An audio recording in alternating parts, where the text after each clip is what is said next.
Hey guys, it's Woody the Unexceptional Gamer, and this is Mail Monday, a weekly series that's not so much about the gameplay, but instead is about your questions and my answers to them. A quick note about the gameplay, I don't even know what it is. I just grabbed it because it was long, and the file name was Try Hard Win, so I guess we'll watch it together.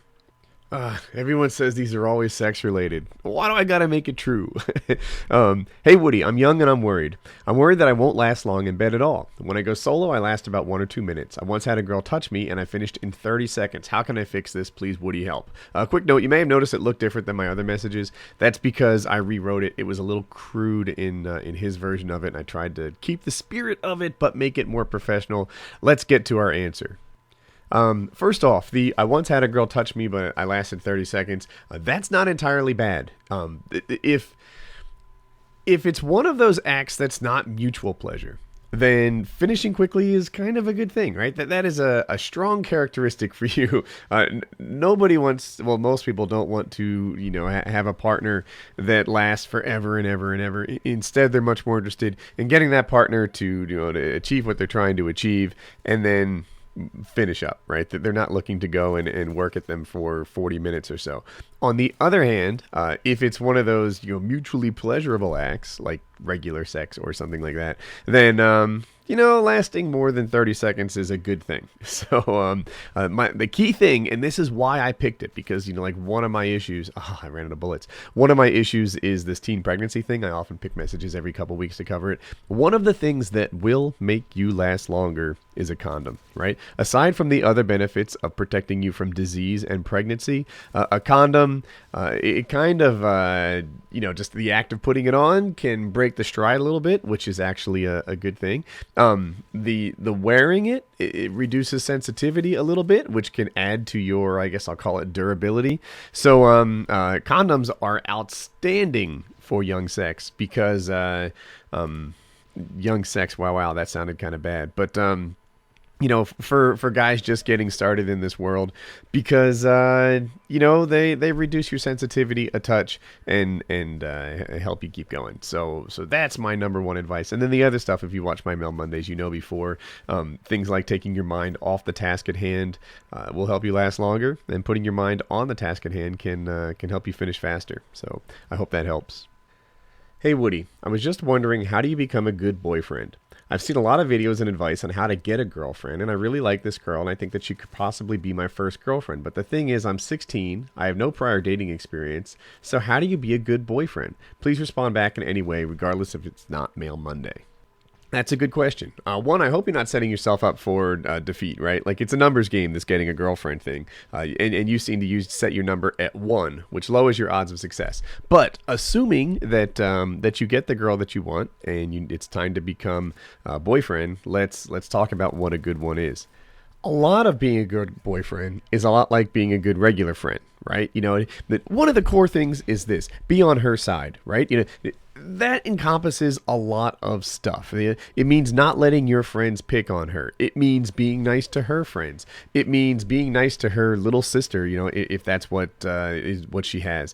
Being a good friend involves listening to her, not pushing her into things that you don't want to do, like all these just being nice stuff that might seem obvious to you, somehow is not that obvious to other people. Sometimes people get this crazy idea that girls like assholes or something like that, and I suppose there's a certain amount of truth to that, but it's not that they like jerks. It's that they're attracted to people who are their own show, and sometimes those people are jerks, right? They're attracted to guys who aren't needy, but instead are, suppliers of energy and fun and stuff. And those times, sometimes they'll be willing to put up with bad behavior to go with those guys. But I'm getting a little off topic. We're talking about someone who already has the girl.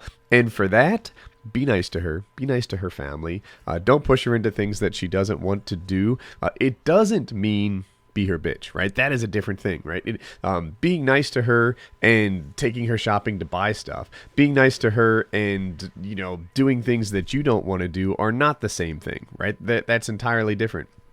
But just letting her know that you guys are same team, letting her know that you're there for her, and like you take some responsibility, some pride, some happiness in her success. That's what this is all about, and that's how you be a good boyfriend. That's how you team up. There's probably couples in your school that you think of as being even at 16, you're like, those two might get married, right? Those two are inseparable. When you're a good boyfriend, that's what you get, right? You get that inseparable thing. You get that sort of, yeah, John and Betty, those two are two peas in a pod, and everybody knows that they're solid. You know why? It's because they care for each other and they want the best for each other. That's how you be a good boyfriend. Oh, and just another thought occurred to me. By the way, if you're a good boyfriend, if you're that kind of guy, the one that gets the trust, the one that has, her loving you, then, that can also be the pathway for a pretty intimate relationship too. Just tossing that out there. Be a good person. It's not such a bad thing. I'm 18 and studying for my A-levels, and this year we got a new head of year. Just before Christmas, he vanished from school, and none of the teachers would explain why. We later discovered that he engaged in a sexual relationship with one of the guys in the year below me and was subsequently suspended and banned from entering the school grounds. Our head teacher had told us to keep our heads down if we were approached by any members of the media looking for information. The information in the public domain is very little right now. And not to tell them anything. However, a friend of mine spoke to a national paper and said they would be willing to pay him £2,000 for the story, anonymously. Obviously, this is a large sum of money, and we are interested. And we know that now that we are adults, we can be liable for slander, and any of the information we give is proven inaccurate. But, due to my brother being in a relationship with the sister of the boy involved, I know a lot more about the truth than almost anyone else in the school. Although I know everything to be true, and could even quote some of the text messages between the teacher and the victim word for word, is this a safe thing to do? Any idea on the punishment we may receive on the newspaper if we keep our names anonymous, even if the police ask for it? Is this immoral, or is this a good thing for society, letting everyone know about the pedophile in our neighborhood? Any advice or suggestions would be greatly appreciated. Thanks. Keep the great content. He also provided proof that this was true, but it didn't keep him anonymous, so it doesn't go up on Mail Monday, but you guys can just know that it exists. So there's two halves to this question, and the first one I'm totally unqualified to talk about, and it's the legal advice side. I can say that if you were in the U.S., you'd have very little risk of any kind of trouble. You're allowed to tell the truth about situations. You're allowed to give opinions on Woody. You're allowed to give opinions on public domain concerns, right? So the mayor was involved in a scandal. You're more than happy to talk about that sort of thing. You get a lot of leeway in the U.S. with regards to talking about people, as long as you're not maliciously making stuff up. That's pretty much where they draw the line, and it doesn't sound like that's where you are at all. These things are to protect people from lies. They're not there to protect people from truths, and that's where you are. The other side of it is the morality part, and to me, a lot of it boils down to the victim, right? I guess what I'd ask you to do, because you know a lot more about this than I do, is what would happen to the boy involved in this thing if this story gets the legs that you could give it. I'm not worried about the pedophile at all, right? I don't think many people have soft spots for pedophiles. However, I am kind of worried about the boy involved. If this story has more legs, if it lasts longer than it would have otherwise, if this story has more detail that perhaps identifies who the victim is, then it becomes a bad thing to do, right? That's not right. You're not supposed to do that.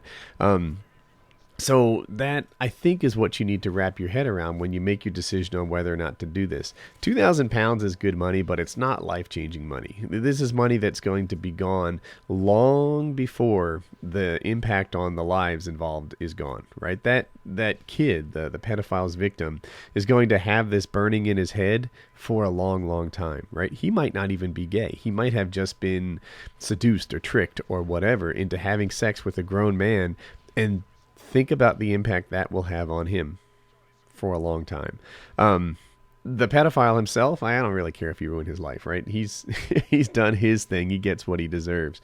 But if this is not going to hurt the boy, then, I think like I'd give you the all clear.